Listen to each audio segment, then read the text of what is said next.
Hi, and you. Hi, Asha. Good morning, good afternoon, and good evening. Hi, Neeraj. How are you? Good, good. We'll wait for 2 more minutes, 2 to 3 minutes, and then we'll start the session.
Okay, let's get started. Uh, okay, yeah, I will give you a quick recap what we have done yesterday. I'll just move to the slides. Okay, yesterday we have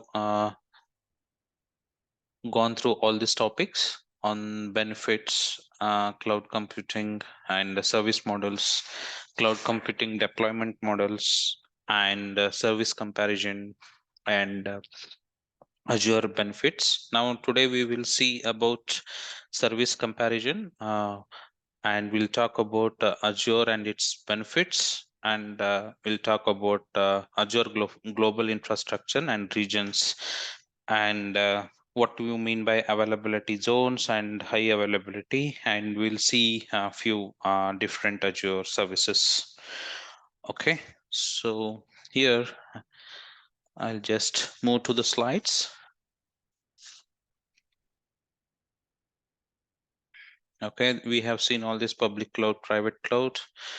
We have seen what's IaaS, what's its characteristics, and what do you mean by IaaS? Like how, what is the importance, advantages, and we have even noticed disadvantages and characteristics of the PaaS, like what's mean by PaaS, platform as a service, like app service and Redis. We have not seen in the portal, and these are the PaaS features: low risk, pre-bid business functionality, and instance community and scalability.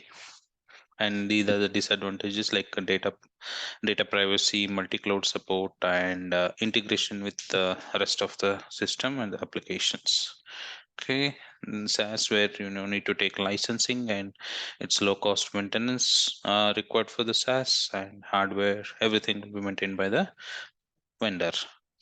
Okay, and here little disadvantages like multi-cloud tenant and more migrations and dependency on the internet, and these are the things. Now, uh, let's talk about service comparisons. Okay, service comparisons from AWS, Azure, and GCP, because this is just a introduction topic.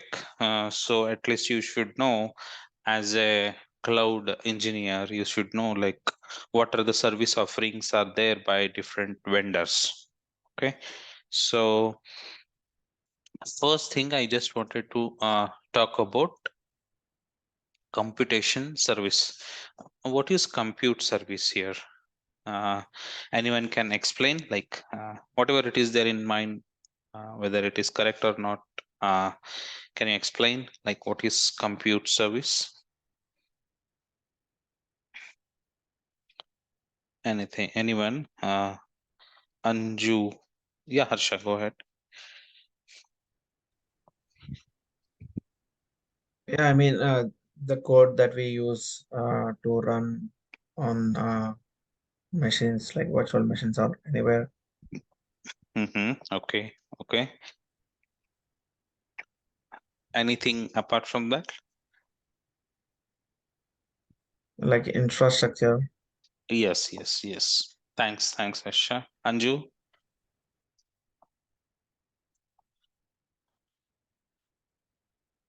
Hello.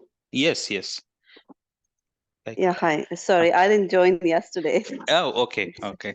Fine, no yeah, worries, I no missed the worries. class. No worries, no worries. Yeah, actually, we are talking about service comparisons from different cloud providers like AWS, Azure, and GCP. Just I'll tell you what is computation service. Computation service. Why we call it as a compute service? Because uh, the amount of infrastructure what you allocate for a resource, it act upon that. Suppose you take uh, just I will just tell you what is a configuration of a VM. Okay, suppose I take 4 gig of VM, I attach 100 GB of disk, and I will utilize 5 core CPU with a D series.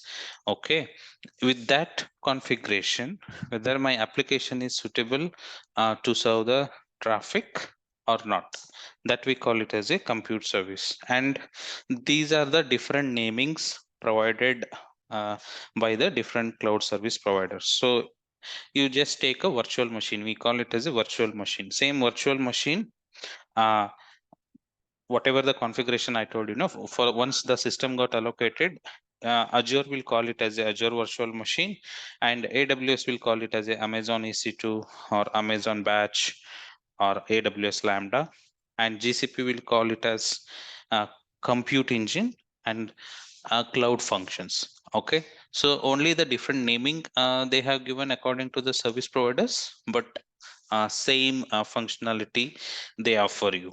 Okay, again we have many things like elastic load balancing. If you go to Azure, AWS, I'm just talking about AWS compute service.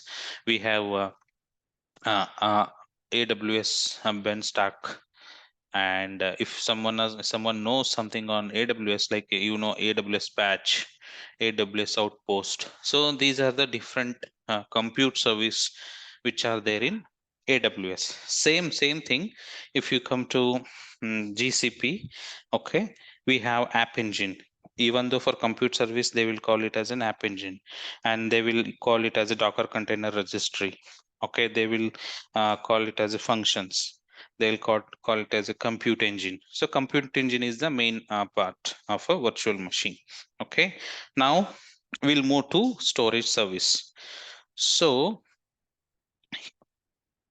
here the storage service, right? Okay, 1 minute. I'll just change my mouse pointer.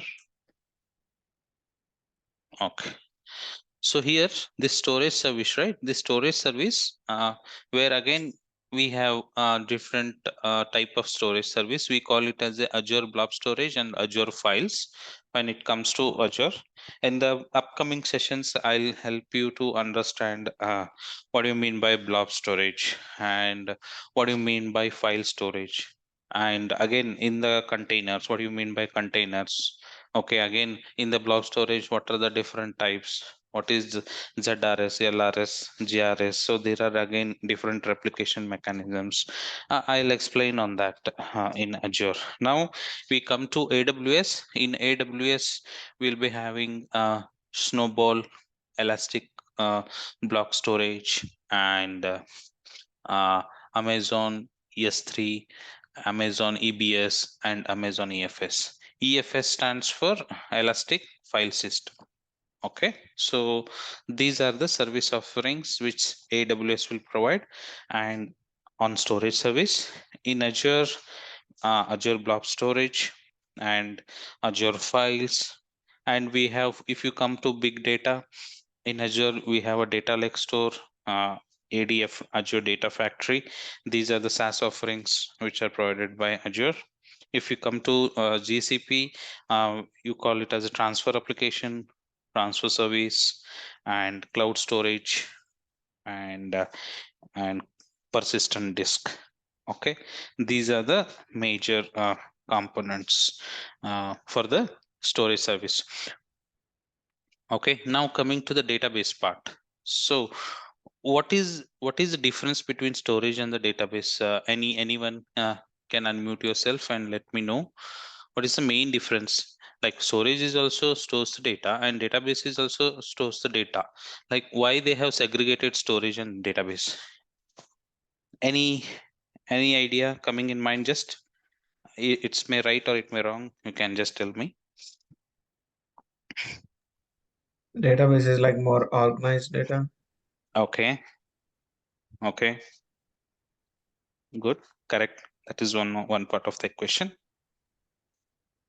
And the Any storage could be just the general storage, like everything there, not just the database. yes. Correct. What else? That's it. Yeah, fine. I'll try to help you on that. See, main difference is storage and the database. So, if any one of you worked like NoSQL data or unstructured data or integration services, right? What usually we do is, suppose some of the big, when we are working with the big data or huge chunk of data, we take help with the help of integration services, we dump all the unstructured data into storage. Okay, that is not in a form of accessible, like we call it as a blob storage, as a file, as an Excel file, or as a TXT file, or as a Word file. We'll dump everything into a storage. That is a kind of an unstructured data. So from unstructured data, to convert that data with the help of algorithms, with the help of business functionalities, with the help of stored procedures, or with the help of functions, we fine tune, you mine the data, we will mine that data into the database, and we store it, or we segregate into again different tables. Suppose if business needs some billing report, what we do, with the help of business functionalities like store procedure functions and other stuffs, we minute the storage data into the database, and then we generate a valuable report.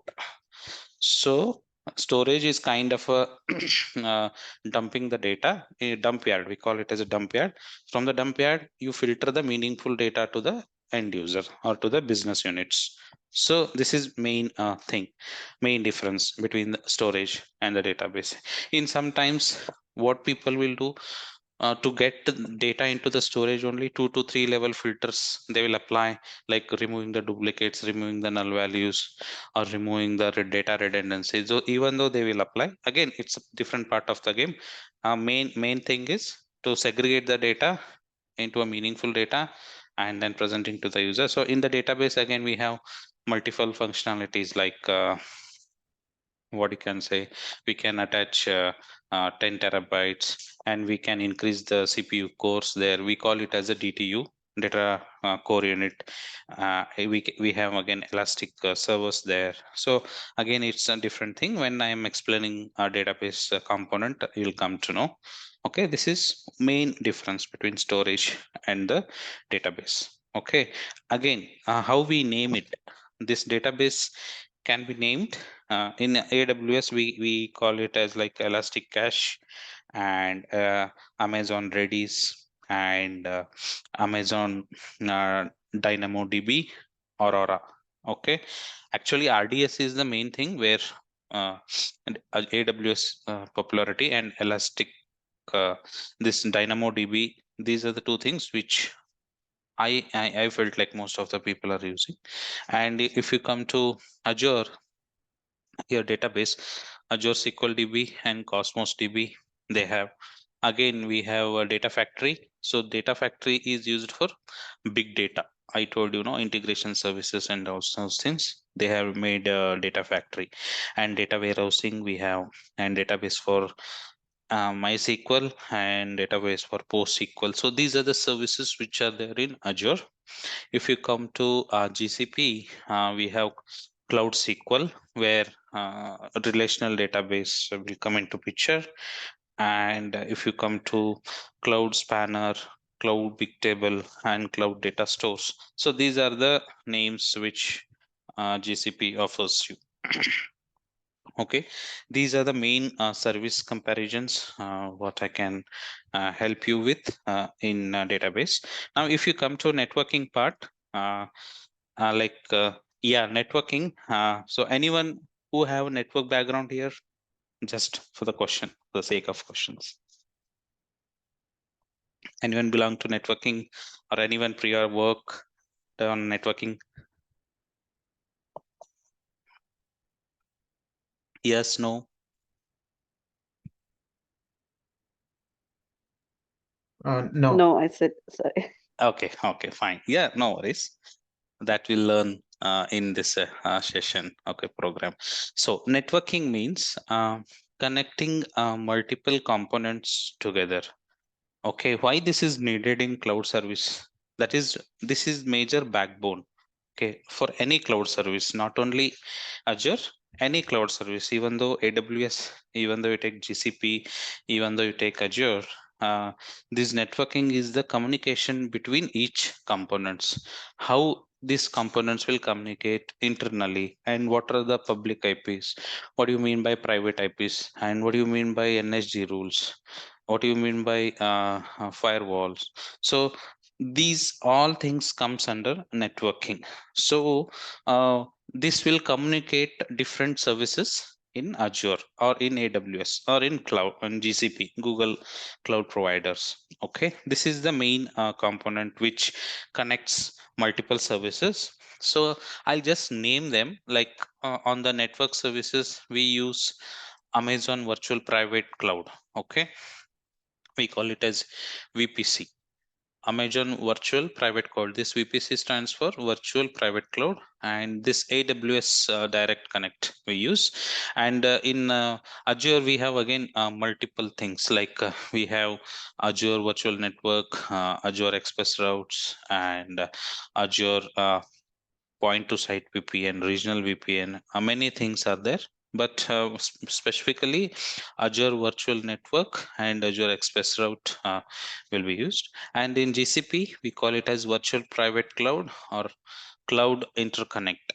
Main one advantage of networking is You can connect to any resources to anywhere in the world. Okay, suppose I hosted my application in Australia. I just wanted to connect my Australia resources to West Europe. So with the help of uh, VNet, we call it as a VNet pairing, global VNet pairing. With the help of global VNet pairing, we create one network or one NIC card to the West US of one virtual machine. And again, I'll create one more NIC card to the Australia, and I will create one tunnel between those two by doing a VNet pairing. We call it as a VNet pairing in a simple example.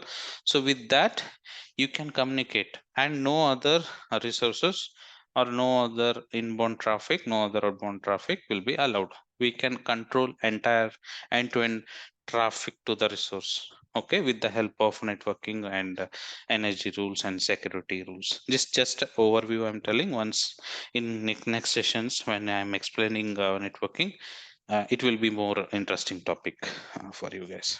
Okay, why I'm explaining these services in detail, the reason being you should understand what are these services stands for, like what is this difference between storage and database, what do you mean by networking, because some people are new to this Azure platform. Since it's a basic and the business beginner program, just I'm explaining this side in a well mannered way. At least we'll understand what are the different services are available and how the things are working in the background. Okay, and now let's go to AI and ML. Now, after ChatGPT, this AI and ML, everyone are hearing, right? Artificial intelligence and machine learning knows, everyone knows. Yes, say yes, Yeah. no. Yeah, Yes. yeah. Yes, correct. Okay, so initially this AI ML was there. Okay, once the Chat GPT got introduced 6 months or 7 months back, most of the people even who don't know in and out, they're talking about AI ML, AI ML. Okay, one of the main advantages of AI and ML is you feed the data. Just I told you, you feed the raw data or you make your data in a different way or non-structured way. This artificial intelligence have a well-defined algorithms. They mine the data.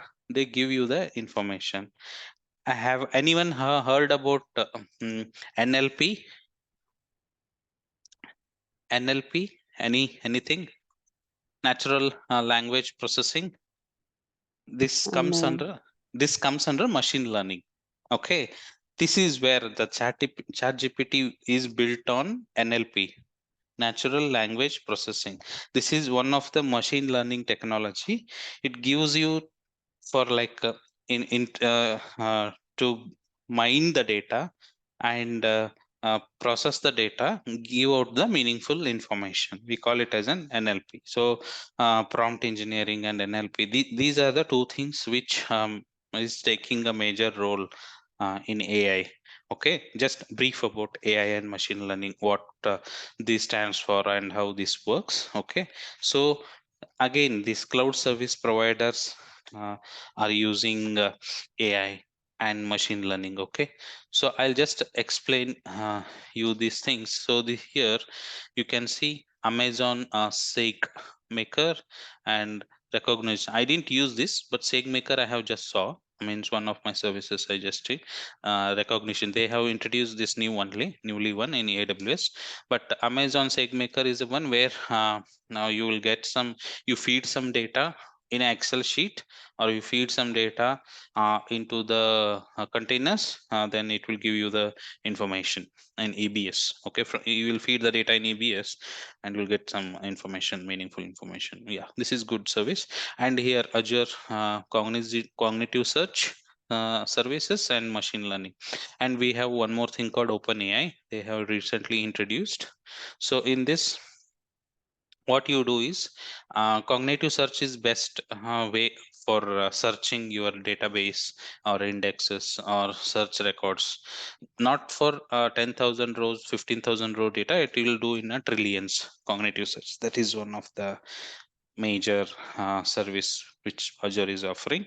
And Google Cloud AI platform and AutoML, okay, which GCP offers. So now we'll come to analytics. So analytics stands for you have a data, you have already data which is there in the cloud, which is sitting in the database. Okay, how meaningful you generate or how meaningfully you write a query on top of a data, we call it as a business functions or a business unit, and you pull out that information, uh, and you give it to the businesses. Like suppose just one example, I'll tell you what is analytics stands for. Suppose you have your organization has 10,000 employees, and they have 1 billion of revenue, and they wanted to understand the forecast, and they wanted to understand the budget, and they wanted to understand the usage of organization, and what is the net revenue, net profit. So to perform all this task, they have well defined algorithm. What is an intake, what is the project, what how many projects are running, which are projects are in a good shape. So to come to that level, they define algorithms, and they define a chat, and they define a graph. So these are the services which are highly scalable and highly powerful, which will mine your data. Okay, this is an analytic service. We call it as an analytical services. So we call this is AWS will offer you Amazon Redshift and Athena, and Azure will offer you Azure Synapse Analytics and Power BI. Okay, and GCP will offer you BigQuery, Data Flow, and Data Studio. Here, this is a BigQuery, Data Flow, and Data Studio. Okay, so these are the services on the analytics part. I'm just explaining what are the different kind of services, so that you will understand when I'm explaining in the next sessions. Okay, now coming to serverless computing. Okay, what do you mean by serverless computing? Anyone? You can just explain. If you know, that's fine, or if you don't know, that's also fine. Any idea about We serverless would computing? Yes, go ahead. we would not need any server. We can just do it directly from the UI, like a Mm-hmm. software as a service or something like that. Mm-hmm. Okay. We don't need like a physical server or anything like that. Understood. But how in the back end it processes without any servers? Just a layman question. If you say yes, yeah, that's fine. If you don't know, that's also fine. No idea. Okay, good. So Through any other clouds. answers? Yes, yes. Any other answers? Okay, let me explain you what is mean by serverless. Okay, serverless enables you to build faster, manage infrastructure, but server will be there. Okay, there is no there will be some data to process, there will be some application to process, but you can scale it like anything. When I'm explaining serverless architecture, I'll help you with what do you mean by serverless. Okay, you will come to know means provisioning, scaling, and managing infrastructures it will not be done by the application code. A simple example, I'll tell you a serverless architecture. Since I'm dealing with Azure functions, so and logic apps, so here you can send any kind of a request. it there is no user sessions involved, there is no user sessions involved, there is no active login involved. Okay, what these functions will do is these functions will trigger based on your need. Suppose say you have one application, just think like you have one application, and you are doing you have added a cart, and daily milk, you will order a milk for your home. Okay, in those applications you just make 30 days, you just make a calendar, and you set a time, and 6 to 8 morning I need a milk, you just set a calendar and you save it. So for the business people in the background, what will happen is they will get alerts, they will get triggers. So every day, okay, this order has been pre-booked, this order has been done, this order has been completed, this order has been successfully delivered. So to keep a whole transaction of one delivery, okay, that kind of functionality needs a serverless. Once the once the vendor will pick your milk, he will come to home, he will deliver, and he will say yes, done. Once he click on done, a trigger, we call it as a trigger. So based on the actions, your events are triggered. So on this, we call it as a serverless. There is no active functionality involved. Like you log in, you have a session, you work on the session. Once you log out session, no, these are the triggers. That's why when I'm explaining serverless computing, I'll help you with all the understanding, like how it works in the background. What do you mean by queue trigger, blob trigger, and what are the different services offer Azure offers, and how can what are the logic apps? What is the main difference? So these and all I'll explain you. So just AWS will give you AWS Lambda, AWS set of functions. Okay, these are serverless computing, and here Azure functions and logic apps. These are based on workflow. Logic app is completely on workflow. What happened? True, false, kind of a thing. And here cloud functions and cloud run. These are most of the things are similar, but logic apps and Azure functions are useful because most of the people are using in day to day. Okay, so this is on serverless computing. Containers, yeah. Containers, any idea, guys? Like, I think you guys know containers, or you have any idea? Just explain. Any idea what is the containers? What do you mean by containers?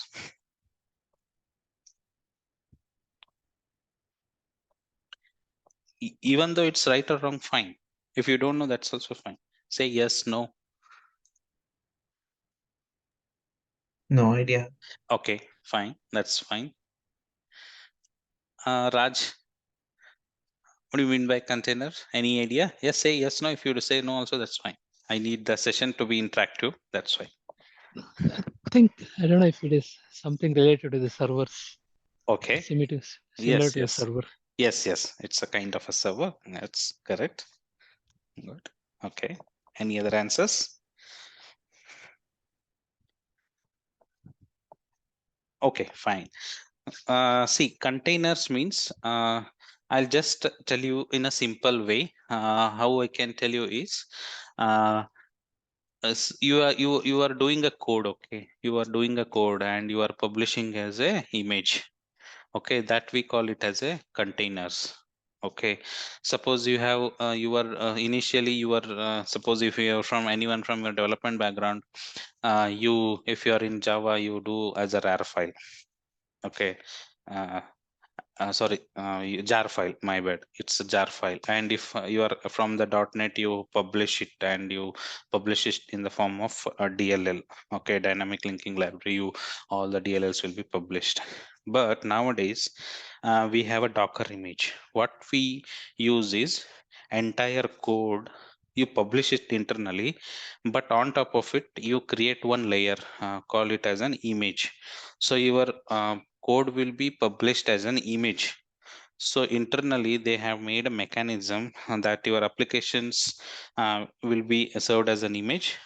Why? Because it's easy to scale up, and it is you can do it in a serverless architecture, and you can expand this images from 1 to 10. Scaling up is was very easy, and communicating between each containers very easy. So they brought this containers. So these are again different architectures. I'll explain when I'm doing containers. I'll just container registry, we have one topic.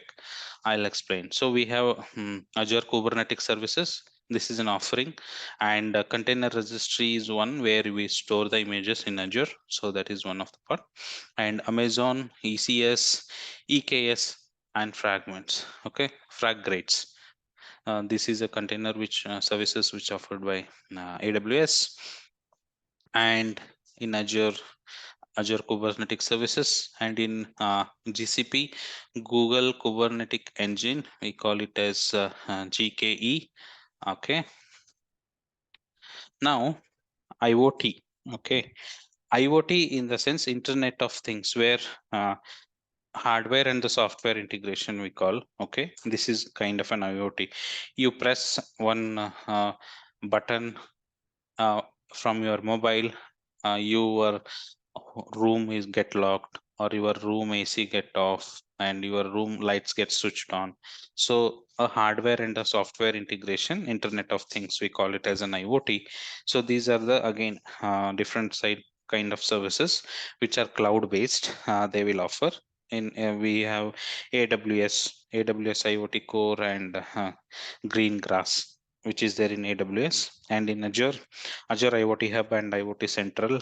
Okay, and in GCP they have Cloud IoT Core and Cloud IoT Edges. Okay, and this is Internet of Things, and here management and monitoring. This is one of the most important topic because this is in Azure. You host, you deploy, you do everything, but uh, this cloud services should be always highly available, and people are more rely on the services. Like if Facebook goes down, if YouTube goes down for just 1 minute, there will be a loss of $1 billion to the organization. So management and monitoring those services are very important. And again, we have how the management are taken place. Like there are some different cloud architectures, like disaster recovery and multi-region hosting. Again, there are too many things. Just you think like what are the managements and monitoring services. So we have in AWS, we have AWS CloudWatch, AWS config, and AWS System Manager. And in Azure, we have Azure Monitor Advisory and Azure Automation. Okay, Azure Advisory is a very good tool where you are it shows about vulnerability assessment and best recommendation services and all. I think Azure Monitor will give you logs. Like what happened today, how many transactions, how many users logged in, and it gives you complete analytical report of your applications. Okay, Azure Automation, this will give you a job, daily job, a day job, or a 1 week job. You can keep this jobs triggered way, so automatically it will trigger or it will do the process in the background. I'll just give you, these are the things which are covered in our topics. I'll just help you in upcoming sessions. Okay, now GCP. Okay, GCP will offer you cloud monitoring and cloud logging and cloud tracing. Most of the functionalities are similar, uh, all service providers, but only the naming conventions they are differing. Even some of the functionalities also are different compared to these services. Currently we will focus on Azure cloud service providers. We are focusing on this. Okay, now let's move on to the next slide. Okay, now, okay, so we just will talk about Azure and its benefit. Okay, so we in Azure, no, we have again different kind of sources. We have to build, deploy, and scale applications for different things. Like we have scalability and flexibility and security and compliance. So can you just anyone tell me what do you mean by security and compliance? Just what is there in your mind, or have you came across these wordings? I just want this session to be interactive. That's why I'm asking. Like auditing Mm-hmm. and assessing vulnerabilities and stuff Okay. like that.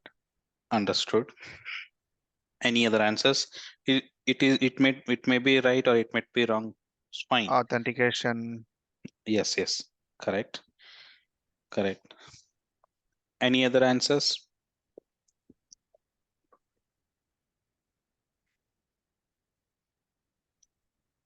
Okay. Let me help you to understand on that. 1 minute. Okay. See, I'll first talk about the security and compliance. See, security means uh, suppose again, if you have logged in into Azure, your organization will give you multi-factor authentication. Your organization will give you SSO page. Your organization will give you on-prem authentications. So it's completely based on the organization requirement. Okay, because some of the organization will follow AD authentication. Some of the organization will follow multi-factor authentication. Once you sign in, a code will one security code will come to your mobile, and based on that you will be logged in. And some of the organization just do authenticator app, VPN app, and they will type the code which is generated from the system mobile. Okay, so these are the ways you can define security. And compliance. Compliance is very wow, complex and vast topic. I'll just give you a blank one important thing in the compliance means. So if you are in US, so this compliance stands for government rules on the data privacy and data policy. Just one example I tell you. Suppose I have my own data center. I have built a data center on my own cost, but on USA in Detroit, I build one land. I have taken one land with the government approval, government thing, and I have built my data center there.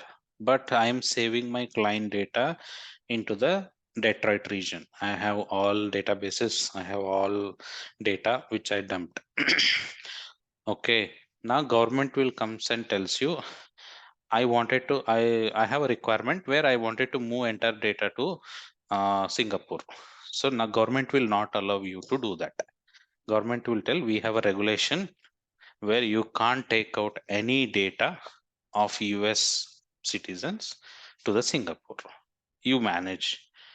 Now tell me how the things will get managed in cloud. It's not only with US government, it's again with multiple governments, multiple countries and all. So in this case we do geo replication, and in this case we use different kind of a services where we interact Singapore clients with different architecture to avoid a less latency. So these are the compliance will come. You can't build simply blank architecture without any compliance. So whatever you are doing, you should tell upfront to the client or the customer, see boss, if I do this before beginning of project only, not after 1 year or 2 year. If you do after 1 year, 2 year, you don't know the compliance, it's kind of a headache or a nightmare. Okay, just one example I tell. Again, this compliance and all, you'll get it in different articles and different note that I'll help you where those links and where to check and how to verify all those things. Just one example, like how compliance works. These are the regulation standpoint. These compliance are very useful. And scalability and flexibility, you can scale up and you can scale down. You pay as you go. If you are in the subscription of pay as you go, your resources will be once what I can say, your resources will be built based on your usage. Okay, so this is on the scalability and flexibility and security and compliance. So this is one of the important thing. Next, I'll move next. Okay, same thing. I told you what you mean by AI machine learning capabilities, like AI and machine learning tools will enable you business to leverage power of the technology and cognitive search. Machine learning makes it easier to develop, train, and currently Chat GPT is one of the best AI tool for natural language processing, where it has multiple functionalities. If you have subscription for ChatGPT 4, currently it is giving you a functionality where you can upload the document and you can get out of it. Suppose if I upload my profile and you just tell him to provide me a meaningful information, it is giving you meaningful information. It is processing a document now. So in ChatGPT 4 they have it. So in upcoming days, this natural language processing and this AI will take more advantages. Okay, data analytics. Just I told you, Azure Data Factory is one of the major component where it handles large volume of data, and it handles end-to-end data driven, and it will give you a best report to the organization, like quarterly result. Just I told you one of the example. Okay, cost effectiveness. If your subscription is pay as you go, uh, it and this pay as you go subscription, most of the company follows pay as you go, because it post billing Microsoft will give you some discounts, and based on your resource utilization, and it will offer better services for, if you, even though you use paid services, sometimes you'll get discount. Because I have seen some of the billings or invoice generated for the different clients where I really got shocked, because even though some people, what they will do, some people, some organizations are new to Azure, and they will allocate a resource. If it is still in billing mode, but they won't use those resources. On such cases, provisional cases, we give a advisory recommendations there. In this case, advisory will come into picture, and second thing, we help them to understand how to utilize. We give them a complete report. Okay, in this case, the Azure offers you flexible pricing model and pay as you go, and it will allow give you a discount. Okay, Azure, you trust me, Azure pricing is very competitive. Just to offer single, if I wanted to host one full-fledged application in cloud, 8,000 to 9,000 in a year I can do for whole-fledged one single application with database, and with application 8 to 9,000, 8K to 9K in India pricing you can do. So this is very good. So I'll explain all those things in next sessions. Yeah, see, global network and Azure regions and zones. I'll help you to understand what is this global network infrastructure, and how this will help you to fine tune the performance, and what is the offering, and where are the data centers are available. Okay, just give me one thing. Just minimize it. Okay, so this is the slide where you can see global region. So suppose I wanted to host my application in USA, United States. Okay, so this is my United States. Okay, here you will get it, location, where are the locations, and how many things, when, how, where are, these are the areas, like when the data centers are opened. Okay, latest one is this one, West US 3. You can see this West US 2 means you are hosting in Washington. If you do West US selection, you are hosting in California. Okay, and what are the offerings? This is the compliance. I told you, no, compliance. See, these compliance are very important. Okay, these are the compliance, like you have to go through this compliance offering. Suppose I just told you one of the data regulations, so you have these many regulations.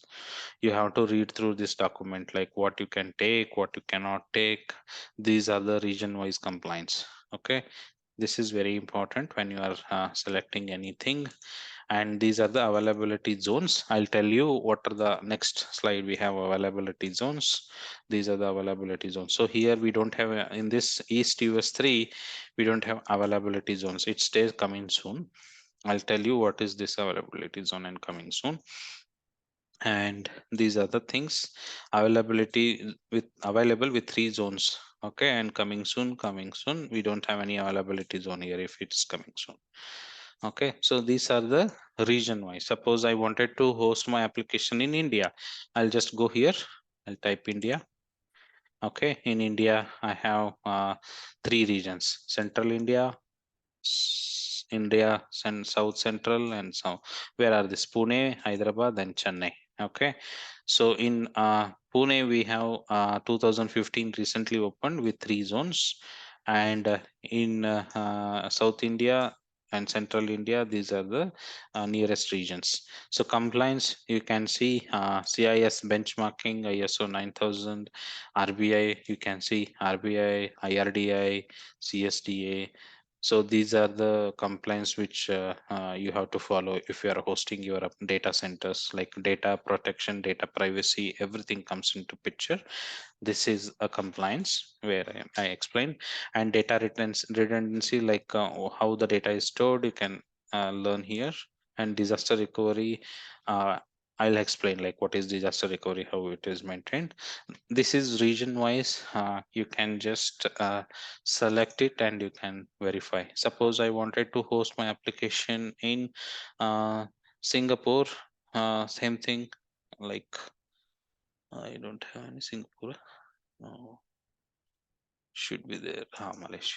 Okay, so here you can host Kuala Lumpur and coming soon, and these are the different offerings which are available. Okay, so got it? Got clarity? Some clarity you got on what are the Azure regions? Yeah.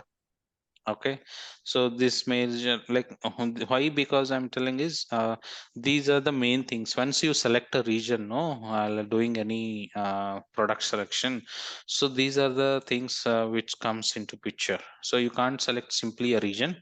uh, since you, if you this in AZ900, this is just a basic, like where to understand, where to go to the link. But once you come into architecture, if you are designing cloud architecture or cloud infrastructure to the organization, this is a roadmap. We call it as a cloud adoption framework roadmap. We build, we design, we develop, and we validate, and then we deploy, because you are dealing with heavy hectic business applications of entire organizations, so everyone is counting on you. So that's the reason cloud architecture comes into picture, and he should know what he's doing. So these are the very basic. Once you start AZ900, if I select a region, I can't select simply a region. If I select a region without a zone redundancy, that is no meaning. So I'll tell you what are the terminologies and where what are the things you have to look. Okay, this is one of the thing. Let me go to the slide. Okay, this is the global network. So this is the link. I'll just share this link, so you can just save it for your, so whenever you need, you can just tap it and just copy this link in the chat. You can save it for yourself. Okay, this is one of the availability. Here I'm into here. Okay, okay, no, this is one of the region, availabilities region. So now, so data centers. Okay, so Azure offers. So I wanted to see entire data center list. Okay, how many? I'm just talking with respect to Azure now. So Azure offers you data center worldwide, and where are the data centers are equipped, and how, what is the design, what is the fault tolerant, what is the reliability, and where are the services are hosted, and how many availability zones are there. What you mean by we have 69 regions, but we have 21 availability zone only. Why? What is the availability zones are so less? So those things and all I'll explain. Okay, regional map. We'll see. I have just opened this. This is the regional map. Okay. Mm, 1 minute. This is the region one only. This is entire region. This is the one region wise. Okay, this is the Azure region information list. See, suppose if I type India, and just region wise. Okay, this is the region ID, and this is the location, and this is the availability zones. Okay, 3 availability zones. And if I type USA, okay, United States. Okay, you can see in United States we have multi regions. You can say these many things, and north, central, west US, and location wise, and availability zones.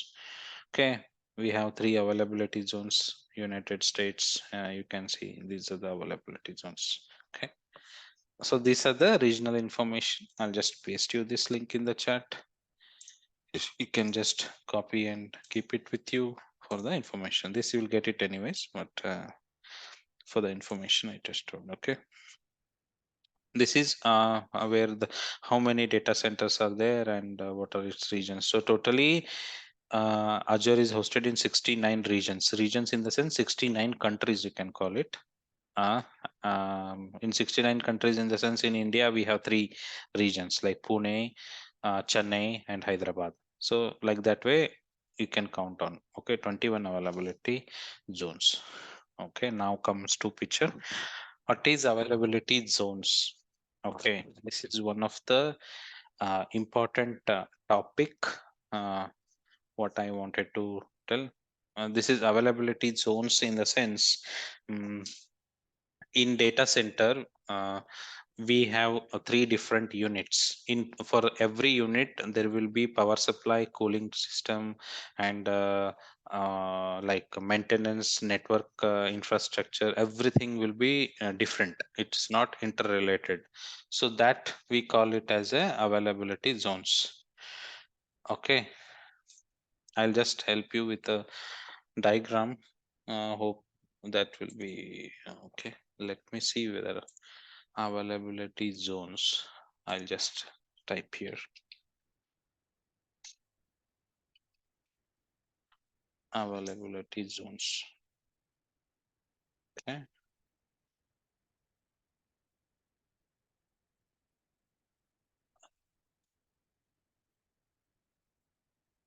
Okay. Yeah. So you are able to see my screen, right? Yes. Yes. Okay. See, you can call it as a this is a Azure region. Azure region in the sense I'll take Azure region since we have open region. Okay, I'll take India. So India, okay. This is the India region, okay. Since the availability zones are there in India 2015, so Pune, okay. Think this is the Pune, okay. Pune region.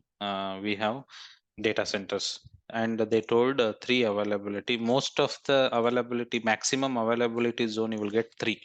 You think maximum currently availability more than 3, we don't have any zones right now, but availability zones are 3.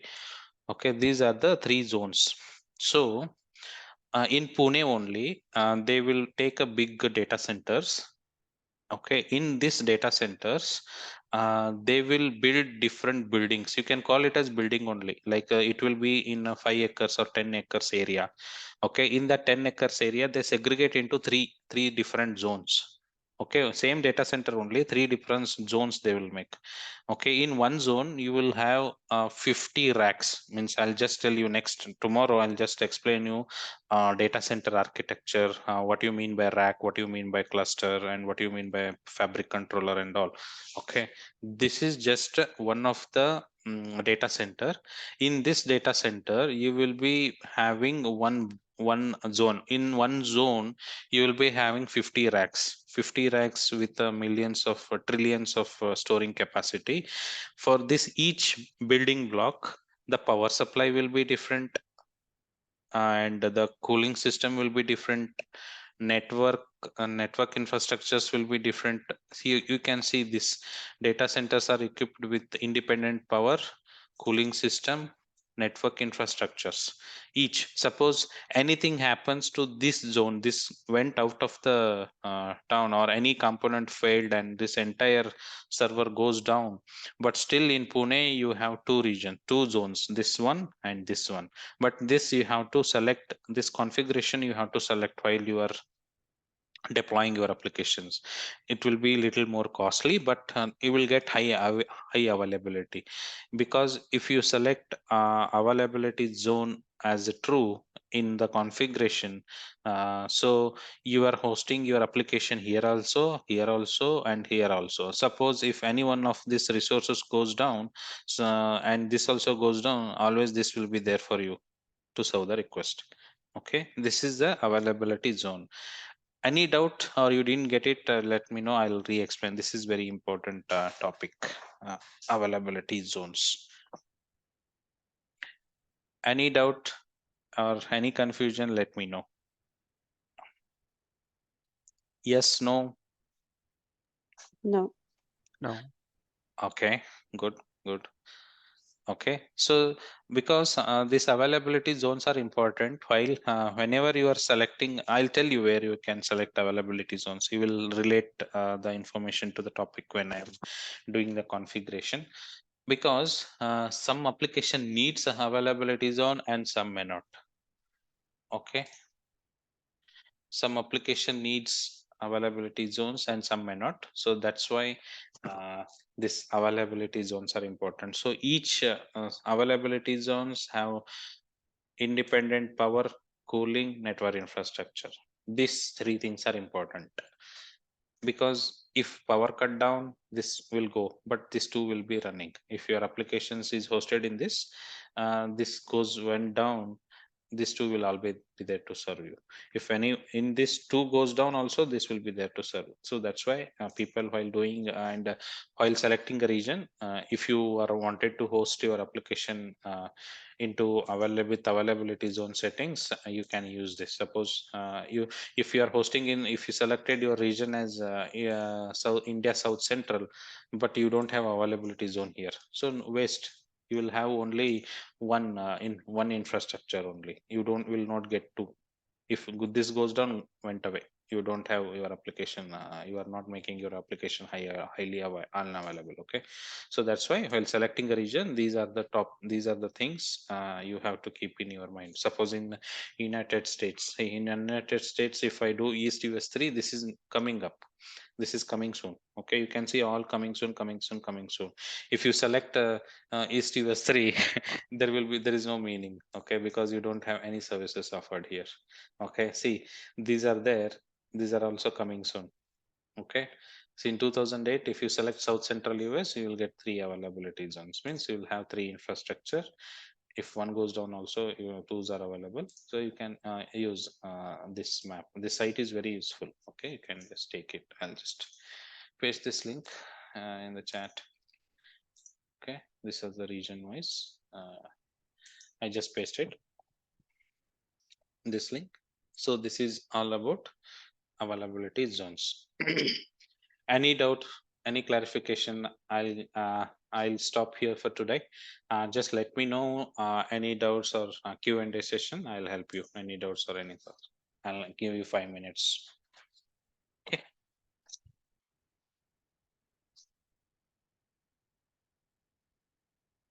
Good, or you understood how was the session today? You can help all me to good. improve. Good. That's It's all good. good. It's good, Neeraj. Okay. Okay. Thank you. Anything, any doubts till now you faced? Anything in mind, just speak up. I'll help you to address it. Navin, it's a good explanation. Everything is good. But what are the topics you will cover in these sessions? Topics. Today, like I have a slide. 1 minute. These are the topics which I have covered. This is first slide. Like 1 minute. Okay. These are the topics which I have covered. Availability zones, high availability, different Azure services, everything. These are the topics. I mean, in this course, what are the topics you Okay, will? in this course, okay, you have syllabus, means content. I'm not sure. Let me check that content.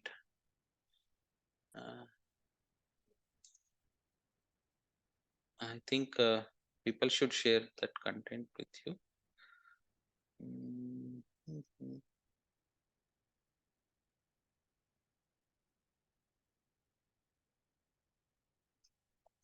Okay, let me share you that content. Okay, currently I'm not having handy.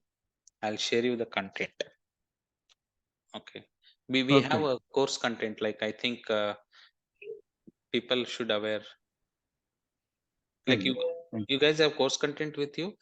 What are the topics I'm going to cover? Is it in the email that you've sent? Is a link Yes. out there? Yes. Yep. Give me 1 minute. I think it should be handy with me. Mm, I was preparing for presentations.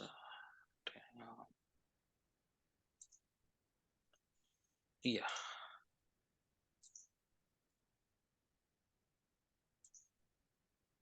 Okay.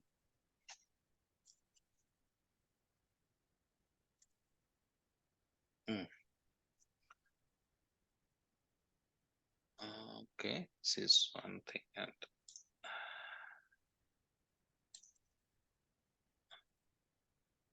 yeah, this is training. So today, introduction. Today, this is over.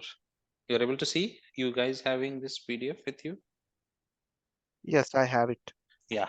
So currently we have done module 1 now, almost. Two, and this module 2 will start from tomorrow. Like if you have credit card, just make sure, like if you wanted to use for 1 month, you can use it, because this needs hands-on session. Once I tell you on the PPT, means on the demos, but you have to implement those services. Just keep your ready. I'll tell you how to create an account. And this is virtual machine. These are the virtual machine I'll cover: blob storage, manage disk, custom images, and all. And under this, what is see, availability zones I almost covered, but how availability zone impact will be there when you select virtual machine. So those comes here, and this is web apps for Azure infrastructure. What is an architecture behind web apps and how it works, and storage services. What are the different types of storage services here, like ZRS, GRS, and LRS, zone redundancy, and everything I'll explain. So these networking, where VNet peering, what is network security groups, point to site network, and all. So this needs some hands-on lab. I'll just create the demos and explain you. And AAD, how to handle Azure Active Directory, and Azure SQL, Azure messaging services, service bus, and event queue, service queue. These things comes into picture. This is one crucial topic: Kubernetes, and this is Azure monitoring and Azure service bus, and PowerShell, how to check PowerShell and what is RBAC rules, and all hands-on. Till this we'll cover. So, and this covers in 6 to 7 weeks, almost 6 to 7 weeks, based on the holidays and the vacation. So almost we'll cover in 6 to 7 weeks. Hey, Okay. Neeraj, I have a very general question. Hmm. So, like, once we learn all this course Hmm. and if we want to apply for a job, Hmm. so what kind of jobs can we get into? Like, do we Uh, have to yes, know everything? See, again, here, like, what is your experience background? See, just don't mind, just I'm asking, like, you have experienced. So, yeah, I have like 12 years of experience. I Uh, was a .NET developer before, and currently I'm working as a SharePoint architect. okay. So, like, So, what I will tell you is, you do AZ 900, but you have to do AZ 204 developer, and then you will be a full okay. stack AZ. So, like, I saw a few modules like Kubernetes and stuff like that, right? Mhm. So, and also I came across like Azure Databricks and stuff like that. So, do we need to be competent in one of those areas, like after we learn all this? Yes, yes, these are basic things. These are Okay, very it may close to AZ 104 if you don't have any prior experience, or if you don't have any prior background. If you learn AZ 900 and AZ 104, you will be Azure administrator. okay, Okay, if you have a technology stack, like now you are taking as a .NET and SharePoint, and you have very well knowledge on the applications and application deployment and application support. So you do AZ 900. This is like these are the basic things. So if you directly jump into doing AZ 204, no, that will not help you. The reason being, your prior experience carry more weightage, and you should know like what are the things. If you some I have seen some people directly goes with the 204, and you don't know basic stuff in AZ to 900. If they wanted to implement, they face many difficulties. So that's why we prefer to go AZ 900. This is the basic baseline. On top of it, you can build, you can go, if you are from development, go for 204. And if you don't have any development experience, you can go for AZ 104. And if you wanted to become a cloud architect, AZ 104, AZ 900, AZ 305, complete cloud solution architect. So currently I'm cloud AZ305 a certified person. So that's why like I know end to end, like cloud adoption framework, roadmap, and this availability zones, availability set, network configuration, everything will come into picture. And I have a .NET background also. I have told Yeah, yes. eventually that's where I want to get to. Hmm. So yeah, I think this will be a good base for me. Yeah, yeah. Okay, So thank you. yeah, thank you. Any other doubts you can ask, guys? These are the topics which we'll cover and which are covered here. Anything you want to include or any topic you want me to explain, I can help you that also. But that extends the program. But these are the things which I'll cover. Okay. So everyone good? Can we wind up a session? Yes, I'm good. Yeah, sure. Sure. Yeah, no. Sure then. Sure. Then tomorrow at 7 a.m. IST, we'll start. Thank you. Thank you, everyone. Thanks for Have a good joining. day. Have a Thank good you. day. Bye. Thanks.